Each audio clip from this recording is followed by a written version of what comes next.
अंग्रेजों को पता लगने लगा कि ये बहुत बड़ी तैयारी कर रहा है। जापानी सेना बर्मा को जीत चुकी थी, अब बर्मा में कब्जा इनका था जापानीज का। इन्होंने कहा कि भाई अब बर्मा के रास्ते भारत में घुसेंगे, और प्राइम मिनिस्टर ने पूरा सहयोग किया।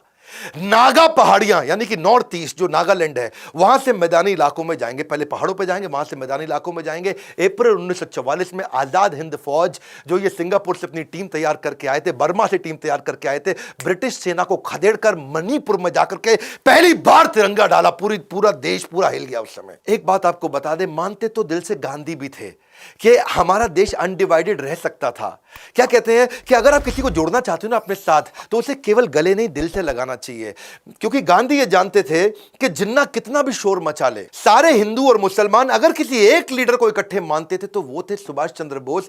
मैं आपको एक कहानी बता देता हूं। 1943 में जब रंगून के अंदर बर्मा में ये अपनी फौज इकट्ठी कर रहे थे, तो आजादी के लिए अपनी फौज को इकट्ठा करने के लिए उन्होंने सबसे योगदान मांगे, और उस योगदान के दौरान वहां पे एक मुस्लिम व्यक्ति आया और उसने आकर के बोला कि सुभाष चंद्र बोस जी, मैं आपको अपना सब कुछ देने को तैयार हूं, मेरे पास कुछ करोड़ रुपए हैं। याद रखना, उस समय कुछ करोड़ रुपए बहुत हुआ करते थे। मेरे पास कुछ करोड़ रुपए, अपना घर है, अपना परिवार है, मैं सब आपको देने वाला हूं। तो वो सुभाष चंद्र बोस उनको बोले, उस मुसलमान व्यक्ति को, कि तुम क्यों मुझको अपना सब कुछ दे दोगे तो अपना घर कैसे चलाओगे? तो उसने क्या बोला, अब घर थोड़ी चलाना है, अब तो मैं भी, मेरी पत्नी भी, मेरे बच्चे भी आपकी सेना में है। गांधी ये बात जानते थे। इनफैक्ट ये तो एक बार खुद मोहम्मद अली जिन्ना ने भी बोला था कि अगर सुभाष चंद्र बोस प्रधानमंत्री बनते हैं तो मैं उनके साथ रहने को तैयार हूं, उनको अलग पाकिस्तान की आवश्यकता नहीं।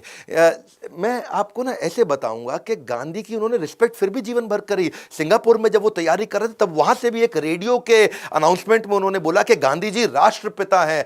लेकिन इंडिया में एक्सेप्टेंस सुभाष चंद्र बोस की बहुत बड़ी थी, वो इतनी बड़ी थी कि वास्तव में अगर 1945 में वो जीवित होते ना, तो चांसेस थे कि इनको राष्ट्रपिता की उपाधि मिल जाती। पहले प्रधानमंत्री तो ये पक्का बनते ही बनते। उसके कारण क्या है, क्योंकि इनसे ज्यादा बुद्धिमान व्यक्ति, इंटेलेक्चुअल जीनियस, इनसे ज्यादा विजनरी जो दूर तक सोच सके, क्योंकि बाकी सब तो ऑपरेशंस में हिंदुस्तान में लड़े रहे, ये पूरी दुनिया का अलायंसेस लेके आते रहे। इनसे ज्यादा इकोनॉमी को समझना, इंडस्ट्रियलाइजेशन को समझना, ब्यूरोक्रेसी को समझना, सोशल सिविक्स को समझना, diplomacy, international alliances, geopolitical partnership, इनके पास शायद बुद्ध आदित्य योग था। बुद्ध आदित्य योग ये वो योग होता है कि आप जब भी कुछ कहें तो पूरी दुनिया आपकी बात माने। ये जहां जो बोलते रहे, दुनिया इनकी बात मानती थी।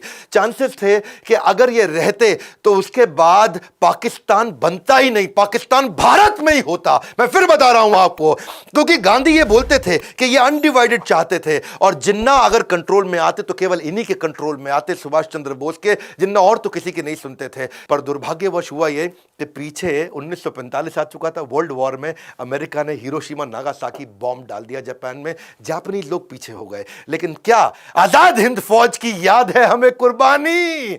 भले ही इतिहासकारों ने नहीं लिखी इनकी कहानी, जितना कर सकते थे उससे बहुत ज्यादा सपोर्ट किया जापान ने, पर अब उसने सारा सपोर्ट वापस खींच लिया, क्योंकि संभव था ही नहीं।